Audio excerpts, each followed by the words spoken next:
कहानी के शुरू में हम एक आदमी को देखते हैं जो बहुत खतरनाक लड़ाई कर रहा था और बहुत ज्यादा डरा हुआ था। तभी वहाँ पर सब कुछ रुक जाता है। उसके सामने उसी की शक्ल का एक हमशक्ल आता है। वो आदमी उससे कहता है कि तुम जो भी हो मैं जानता हूँ, इसीलिए तुम्हें अपने असल रूप में आना होगा। तभी उसको एक औरत नजर आती है। वो कहती है, मैं तुम्हें आज दुनिया की कहानी सुनाने आई हूँ। जब सब ऐसे ग्रुप मिल गए थे, वो अपने अपने कबीलों का बदला लेना चाहते थे। जिस लड़ाई के बाद एक विचर दुनिया में आया। विचर यानी कि एक बहुत बड़ा जादूगर जो एक एल्फ था। एल्फ यानी जो दिखते तो इंसानों की तरह हैं, पर उनके कान थोड़े लंबे और उनके पास बहुत ही ताकतवर जादू होता है। वो पहाड़ों में रहते हैं। वो औरत बताती है कि इस लड़ाई में 7 लोग थे। वहाँ पर आदमी कहता है, मैं ये कहानी सुनना चाहता हूँ। पर वो 7 लोग एक दूसरे से अनजान थे। कोई भी एक दूसरे के बारे में नहीं जानता था। तो कहानी 1200 साल पहले की दिखाई जाती है। एक लड़की जो एक किंगडम राज्य के सिपाहियों की लीडर थी। इसका नाम एली था, लेकिन उसको लड़ने का कोई भी शौक नहीं था। वो तो सिंगर बनना चाहती थी, इसीलिए ये अपने कबीले को छोड़ देती है और एक गाँव के बार में जाकर गाना गाने लगी थी। तभी उधर एक आदमी बैठा था। वहाँ पर जो बार के मालिक की बेटी थी, जब उसको पानी दे रही होती है, वो उसके साथ बदतमीजी करता है। लेकिन तभी एली उधर अपने नोकीले ब्लेड फेंककर उन आदमियों को जख्मी कर देती है। उसने बार के मालिक की बेटी को तो बचा लिया था। बच्ची पूछती है कि तुम लड़ना कैसे जानती हो? एली बताती है कि मैं अपने कबीले के सिपाहियों की लीडर हूँ। वो बच्ची कहती है, फिर तो तुम्हें अपने कबीले के साथ होना चाहिए था। तुम यहाँ पर क्या कर रही हो? इसके बाद हम कुछ लोगों को देखते हैं जिन्होंने अपने राज्य पर हमला कर दिया था। उस राज्य की हिफाजत एक कबीला किया करता था, जिनका लीडर फजेल नाम का एक आदमी था। वो सबको बचा लेता है और वहाँ की राजकुमारी को भी। अब क्योंकि फजेल ने राजकुमारी को बचाया था, राजकुमारी उससे प्यार करने लगी थी। मगर इस बात का पता फजेल के डैड को लग जाता है, क्योंकि ये उनके असूलों के खिलाफ था कि कबीले का कोई भी आदमी महल में रहने वाले किसी भी आदमी को पसंद नहीं कर सकता था। ये उनके असूलों के खिलाफ था। इसीलिए वो अपने सभी रिश्ते फजेल से खत्म कर देते हैं और उसको अपने कबीले से बाहर निकाल देते हैं। फजेल अपने डैड को अलविदा कहता है और चला जाता है। जिसके बाद राजकुमारी के पास उसका भाई आया था। वो उससे कहता है कि फजेल अब जा चुका है, तुम्हें अपने बारे में सोचना होगा और शादी करनी होगी। राजकुमारी भी अपने भाई की बात मान गई थी। हम एक पहाड़ में एक औरत को देखते हैं जो घोस्ट भूतों के कबीले की लीडर थी, जो आसमान में होने वाले बदलाव को देखकर अपने मरे हुए लोगों की आत्माओं से बात करने की कोशिश कर रही थी, मगर उसको कोई भी जवाब नहीं मिलता। उधर दूसरी तरफ एक जादूगर, जिसने अपने जादू से दूसरी दुनिया का दरवाजा खोल लिया था, उसने एक जादुई दीवार बनाई थी, जिसकी मदद से वो उस दूसरी दुनिया में चला गया था और उस दूसरी दुनिया की ताकतों से, जो बहुत खतरनाक थी, उनसे सौदा कर लेता है। एली को भी उन लोगों ने पकड़ लिया था जिनको इसने बार में मारा था। वो इसको एक जेल में बंद कर देते हैं। वहाँ पर फजेल भी कैद था। जब ये फजेल की बाजू पर बना टैटू देखती है तो कहती है, तुम तो हमारे दुश्मन कबीले से हो ना, और यहाँ पर क्या कर रहे हो? क्यों कैद किया है तुम्हें इन लोगों ने? वो बताता है, मैं बस राजकुमारी से प्यार करने लगा था, जिसकी मुझे सजा दी गई और मुझे राज्य से बाहर निकाल दिया गया। अब क्योंकि उनके कबीलों की काफी सालों से दुश्मनी थी, वो इधर भी लड़ने लगते हैं। तभी उधर एक आदमी आकर फजेल को ले जाता है, मगर एली अभी भी उधर ही कैद थी। फजेल को जिसने इन लोगों से छुड़ाया था, वो इसी के कबीले का साथी था, जिसको इसके डैड ने भेजा था। दरअसल कुछ राज्यों के दरमियान सुकून और शांति का समझौता होने वाला था। इन सब बातों को लेकर उसके डैड डरे हुए थे, इसीलिए वो फजेल को वापस बुला रहे थे,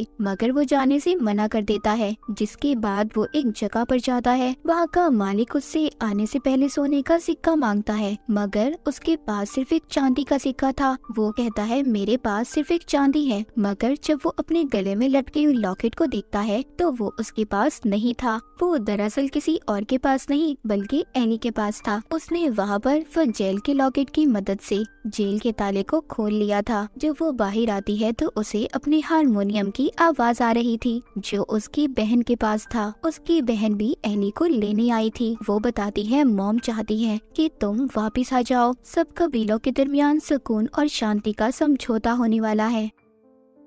एली ने भी अपनी बहन को मना कर दिया था कि वो वापस अब नहीं आना चाहती। जब ये वापस बार में आती है तो बार के मालिक की बेटी इसे देखकर बहुत खुश होती है, मगर फौरन से न जाने उसे क्या हो गया था। वो दरअसल फ्यूचर के बारे में बता सकती थी कि आने वाली जिंदगी में क्या होने वाला है। वो एली को बताती है कि तुम अपनी तलवार से एक दूसरी दुनिया के ताकतवर मॉन्स्टर को मारोगी। ये बताकर वो बेहोश हो जाती है। उधर राजकुमारी के महल में तीनों राजा जमा थे जो अपने लोगों की भूख, लड़ाई झगड़ों से तंग आ चुके थे, इसीलिए मिलकर अब वो समझौता करना चाहते थे। तभी उधर राजकुमारी के पेट में दर्द होता है। जब ये वापस अपने कमरे में जाती है तो जाते हुए अपनी एक सिपाही का गला काट देती है। ऐसा करते ही दूसरी दुनिया से बहुत बड़ा मॉन्स्टर आ गया था और सब पर हमला कर देता है। वो मॉन्स्टर एक ही झटके में वहाँ के राज्य के सभी राजाओं को मार देता है। 1 मिनट में सबका नामो निशान मिट गया था। ये सब किसी और ने नहीं बल्कि राजकुमारी ने उस जादूगर के साथ मिलकर किया था जिसने दूसरी दुनिया का दरवाजा खोला था। अब क्योंकि सारे राजा मर चुके थे इसीलिए सबको इकट्ठा कर लिया जाता है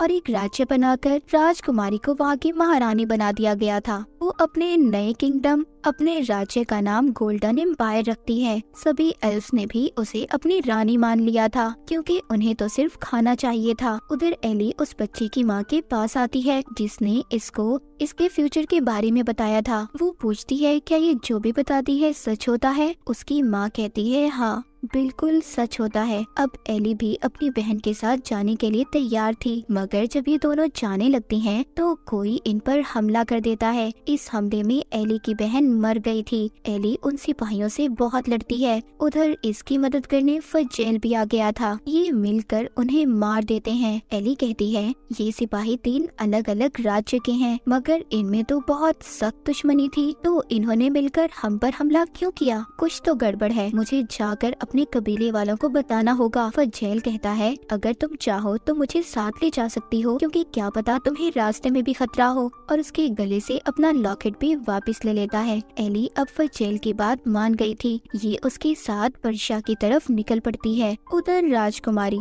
अब महारानी तो बन गई थी, मगर यहाँ के सारे फैसले जादूगर करता था। वो रानी होने के बावजूद जादूगर के खिलाफ नहीं जा सकती थी क्योंकि उसके पास एक बहुत बड़ा मॉन्स्टर था जो वो अपने जादू की मदद से दूसरी दुनिया से लाया था। एली और फजेल भी पर्शिया पहुंच गए थे। वो एक होटल में आते हैं जहां पर उन्हें लोगों की बातों से पता चलता है कि अब इस राज्य की हुकूमत सिर्फ एक के हाथ में है जो यहाँ की रानी है। तभी उधर कुछ सिपाही आते हैं जो अभी भी इन्हें ढूंढ रहे थे। वो जब ये देखते हैं तो यहाँ से भाग जाते हैं। एली और फजेल जब रात को दोनों साथ थे, एली फजेल से पूछती है आखिर जिस मॉन्स्टर राक्षस के बारे में सब बात कर रहे थे वो आया कहाँ से होगा? फजेल बताता है कि एक बहुत बड़ा महान जादूगर था जिसने अपने जादू से काले पत्थर से एक बहुत बड़े मोनोलिथ, एक पिलर को बनाया था जिसकी मदद से वो दूसरी दुनिया का दरवाजा खोल सकता था, और हो सकता है वो मॉन्स्टर भी उसी दुनिया से आया होगा। अब क्योंकि इनके लोगों को भी जादूगर और महारानी ने मिलकर मरवा दिया था, इसीलिए ये दोनों मिलकर उनसे बदला लेना चाहते थे। हम उस जादूगर को देखते हैं जो दोबारा से दूसरी दुनिया में जाता है और वहाँ की ताकत शक्तियों से कहता है कि आपके दिए गए मॉन्स्टर ने मेरी बहुत मदद की, पर अब मैं एक ऐसी ताकत चाहता हूँ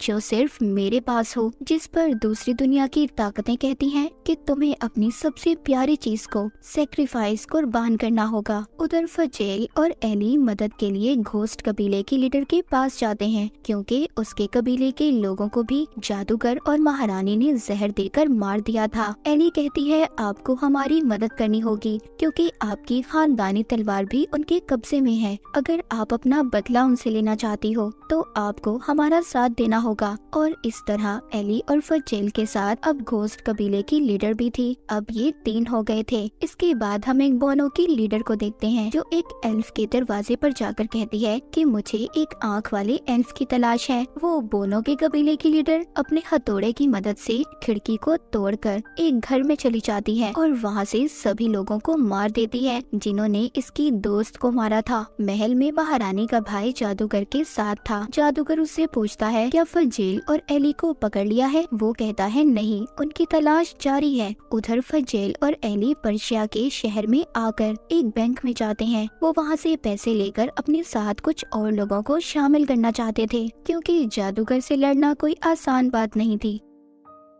जब वो उस बैंक के अंदर जाते हैं तो कुछ सिपाही आकर उन्हें घेर लेते हैं। बैंक का मैनेजर तो एक सुरंग के रास्ते से वहाँ से भाग गया था। अब ये उन सिपाहियों से मुकाबला करते हैं, मगर वो सिपाही इन सबको बंद करके बाहर से आग लगा देते हैं। ये भी अब उसी सुरंग से बाहर जाते हैं जहाँ से मैनेजर भागा था। उधर महल में एक एल्फ महारानी पर हमला कर देता है, मगर सही वक्त पर उसका एक जादू का स्टूडेंट उसे बचा लेता है। महारानी उससे पूछती है कि उसने मुझ पर हमला क्यों किया। वो कहता है कि आपके राज्य के लोग भूख से मर रहे हैं, उनके हालात बहुत खराब हैं। जादूगर उनको कुछ भी नहीं देता, इसीलिए आपको मारकर वो अपना बदला पूरा करना चाहते हैं। अब वो उस स्टूडेंट से कहती है कि तुम्हें मेरा साथ देना होगा। मैं जानती हूँ कि जादूगर और मेरा भाई अपना काम पूरा होने पर मुझे मार देंगे, इसीलिए तुम्हें मेरे लिए जादूगर की जादुई किताब को चुराना होगा जो दूसरी दुनिया में जाने का रास्ता है। इसके बाद महारानी उस लड़के के कपड़े पहनकर बाहर निकल जाती है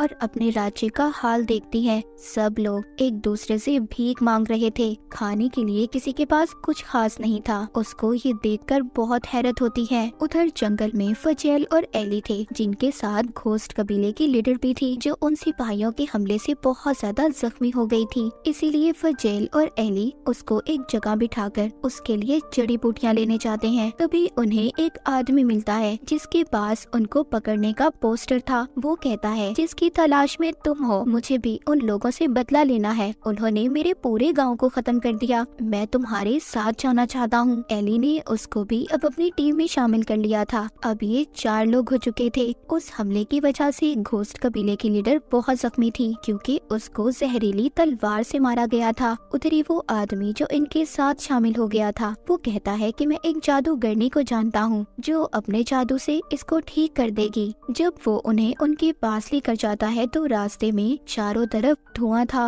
वो कहता है देखो, इस धुएं में तुम्हें अगर कुछ भी नजर आए तो रुकना मत, बस चलते रहना। इन सबको अपनी जिंदगी में होने वाले खतरनाक हादसे नजर आ रहे थे, मगर ये उधर पहुंच गए थे जहाँ पर एक जादूगरनी थी जो उस जादूगर की बहन थी, जिसकी किताब को चुराकर बड़ा जादूगर दूसरी दुनिया में गया था। उधर महल में जादूगर अपने बच्चों को दूसरी दुनिया में ले गया था ताकि उनको कुर्बान कर सके और शक्तियाँ हासिल करके एक महान जादूगर बन जाए। मगर वहाँ की शक्तियाँ ताकतें उसे कहती हैं कि इस चीज का कोई फायदा नहीं, तुम्हें अपनी सबसे प्यारी चीज को कुर्बान करना होगा, उस इंसान की जान देनी होगी जिसको तुम दिल से मानते हो। इस बात पर जादूगर को गुस्सा आ गया था। उधर जंगल में जादूगरनी घोस्ट कबीले की लीडर को अपने घर ले जाकर जादू से ठीक कर देती है। यहाँ पर उसका भाई भी था। वो फजेल को बताता है कि मेरा बचपन से ख्वाब था कि मैं दूसरी दुनिया में जाऊँ, मगर जब मैंने अपने जादू से दूसरी दुनिया का दरवाजा खोला तो उस वक्त मेरे साथ वो जादूगर भी था।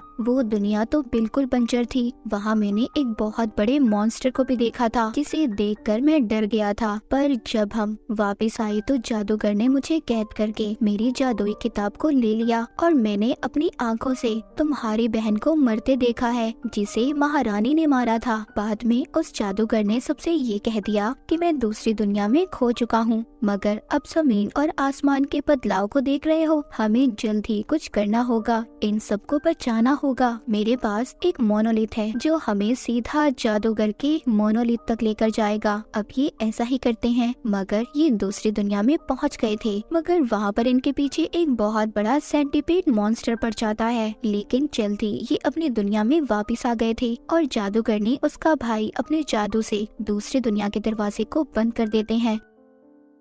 तभी उस मॉन्स्टर का आधा हिस्सा इस दुनिया में और आधा दूसरी दुनिया में रह गया था। तभी यहाँ पर ये देखते हैं कि आसमान पर जादूगर का मॉन्स्टर उड़ रहा था। यहीं पर बोनो के कबीले की लीडर इन्हें अपनी तरफ आने का इशारा करती है। ये इन्हें एक गुफा में ले गई थी। कहती है, मैं जानती हूँ तुम कौन लोग हो और कहाँ से आए हो। मेरे हथौड़े ने मुझे सब बता दिया है। दरअसल उसके पास जो हथौड़ा था वो उससे बातें कर सकती थी। वो इनको बताती है कि तुम्हें महारानी और जादूगर को मारने से पहले उस मॉन्स्टर को मारना होगा जो वो दूसरी दुनिया से लेकर आए हैं। यहाँ पर जादूगरनी का भाई कहता है, हम उस मॉन्स्टर को तब मार सकते हैं जब हमारे पास खुद एक ताकतवर मॉन्स्टर हो। फजेल उससे पूछता है, क्या ऐसा हो सकता है? वो कहता है, हाँ, जो दूसरी दुनिया से मॉन्स्टर आया है मैं उसके दिल को निकालकर उस पर जादू करूँगा। उसको एक इंसान के साथ अगर जोड़ दिया जाए तो वो ताकतें उस इंसान के अंदर आ जाएंगी। ये सुनकर एली कहती है, ठीक है, मैं इस काम के लिए तैयार हूँ। पर फजेल ऐसा नहीं चाहता था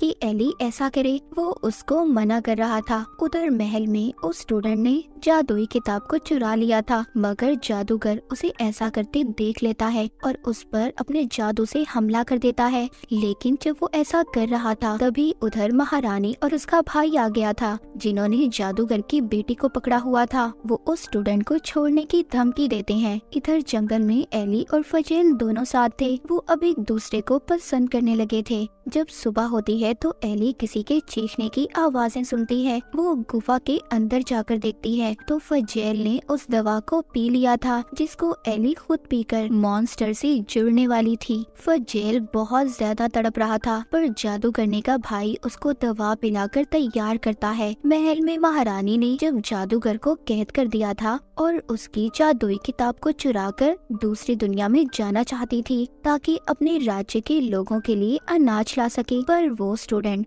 जो किताब को पढ़कर जादू कर रहा था उससे दरवाजा नहीं खुल पाता। गुफा में जादूगरनी फजेल पर जादू करती है। उस मॉन्स्टर के टेंटिकल्स उसके जिस्म में डाल देती है, जिससे अब सबको ये लग रहा था कि फजेल मर चुका है। पर अचानक से वो अपनी आंखें खोलता है। उसकी आंखें पीली पड़ चुकी थी। महल में घोस्ट कबीले की लीडर महारानी के पास आती है और उसको फजेल के पकड़ने का पोस्टर दिखाती है। वो जाकर कहती है, मैं घोस्ट कबीले से आई हूँ। मैं जानती हूँ कि फजेल कहाँ पर है। अगर आप मुझे मेरे कबीले की जादुई तलवार दे दें तो मैं बता दूंगी कि फजेल कहाँ पर है। ये सुनकर महारानी घोस्ट कबीले की लीडर के साथ अपने 50 सिपाहियों को भेजती है। उधर गुफा में फजेल अब बहुत ताकतवर बन चुका था। वो सबके खून को भी सूंघ सकता था। महारानी जेल में जादूगर के पास जाती है। उसने जादूगर को एक खास किस्म की जेल में कैद किया हुआ था, जहाँ पर कोई भी जादूगर अपना जादू नहीं कर सकता था। वो उससे कहती है कि अगर तुम मेरी मदद करोगे, मेरे लिए दूसरी दुनिया का दरवाजा खोलोगे, तो मैं तुम्हें आजाद कर दूंगी। वो कहता है, ठीक है, पर तुम्हें मेरे साथ मेरी बेटी को भी भेजना होगा।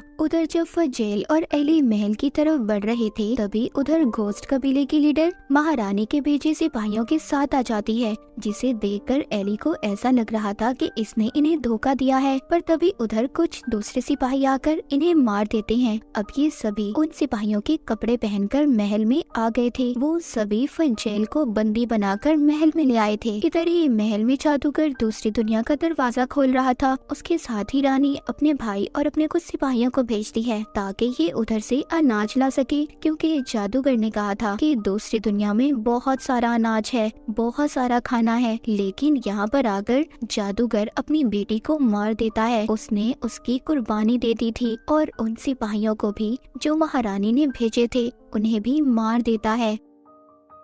बाहर रानी के पास घोस्ट कबीले की लीडर फजेल को लेकर आती है। वो उससे पूछती है, एली कहाँ है? एली का क्या हुआ? वो कहती है, उसे तो मैंने मार दिया था। घोस्ट कबीले की लीडर कहती है कि अब आप मुझे मेरी जादुई तलवार वापस कर दें। रानी उसे मना कर देती है और अपने सिपाहियों से कहती है कि इसीलिए जाकर सबके सामने इसका सर कलम कर दो। लेकिन बाहर एली और उसके साथियों ने सभी महारानी के सिपाहियों पर हमला कर दिया था और फिर वहाँ के लोगों से एली कहती है कि अनाज बिल्कुल खत्म हो गया है। ये सब तुम्हारी रानी की वजह से हुआ है। अगर तुम सब लोग चाहो तो हम आजाद हो सकते हैं। वहाँ के सभी परेशान एल्फ्स एली की तरफ से लड़ने के लिए तैयार हो गए थे। महल के अंदर रानी फजेल से कहती है कि तुम्हें मेरा साथ देना होगा, क्योंकि रानी तो पहले ही फजेल को पसंद करती थी। मगर वो कहता है, तुमने मेरे गांव के सभी लोगों को मार दिया जिन्होंने हमेशा तुम लोगों को बचाया। ये कहते हुए फजेल अपना पापा खो देता है और सभी सिपाहियों को मार देता है। रानी तो वहाँ से भाग गई थी। तभी दूसरी दुनिया से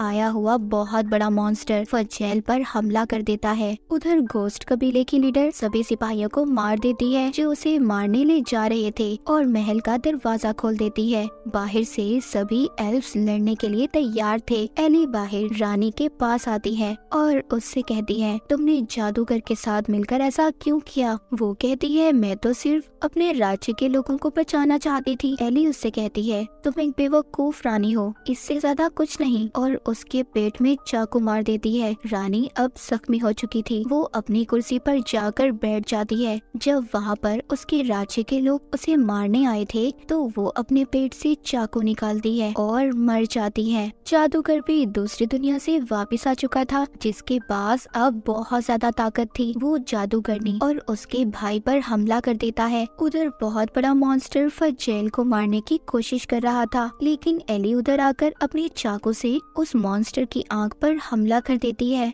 जिससे उसकी आंख जख्मी हो गई थी। जिसके बाद वो मॉन्स्टर एली पर हमला करता है और आसमान की तरफ भाग जाता है। एली को फजेल जब जख्मी देखता है तो खुद कंट्रोल से बाहर हो गया था और खुद भी मॉन्स्टर बन जाता है। वो एक बहुत बड़ा ताकतवर मॉन्स्टर बन चुका था। वो बहुत बड़ी तलवार उस मॉन्स्टर की तरफ फेंकता है जिससे वो मॉन्स्टर मर जाता है। पर उसे मारने के बाद अब फजेल अपने ही लोगों को मार रहा था। एली उसके पास जाती है, उसे गाना सुनाती है जिससे वो थोड़ा सा शांत हो गया था और फिर उसे गले लगाकर उसको चाकू मार देती है क्योंकि फजेल अब उनके लिए खतरा बन चुका था। उधर जादूगर जो अभी भी जिंदा था, जादूगरनी का भाई कहता है कि हमें इस जादूगर को इसकी ताकत का इस्तेमाल करके इसे मारना होगा। जादूगरनी अपने जादू का इस्तेमाल करती है। वो अपने भाई और जादूगर दोनों को मोनोलिथ के साथ बांध देती है और उसको तोड़ देती है जिससे उसका भाई और जादूगर दोनों मर गए थे। पर उस मोनोलिथ के टूटने से सभी दुनियाओं के दरवाजे खुल गए थे। सब कुछ बदल चुका था। एल्फ्स की दुनिया में इंसान भी आ गए थे। सब कुछ पहले जैसा नहीं रहा था। फिर से नई दुनिया बन गई थी। इसके बाद हम कहानी में 6 महीने बाद का सीन देखते हैं। अब इस दुनिया में मॉन्स्टर भी आ चुके थे। एली भी फजेल के बच्चे की माँ बनने वाली थी। उस बच्चे में एल्फ और मॉन्स्टर दोनों का खून था और यहाँ से शुरू हुई थी गेरोल्ड की कहानी। अब ये कहानी जो वो आदमी सुन रहा था उसने सारी लिख ली थी। बाद में वो उस औरत से सवाल करता है मगर वो तो गायब हो चुकी थी। तो ये थी उन 7 लोगों की कहानी जिन्होंने अपने कबीलों को बचाने के लिए ये सब किया। और इसी के साथ इस सीजन की कहानी यहीं पर खत्म हो जाती है।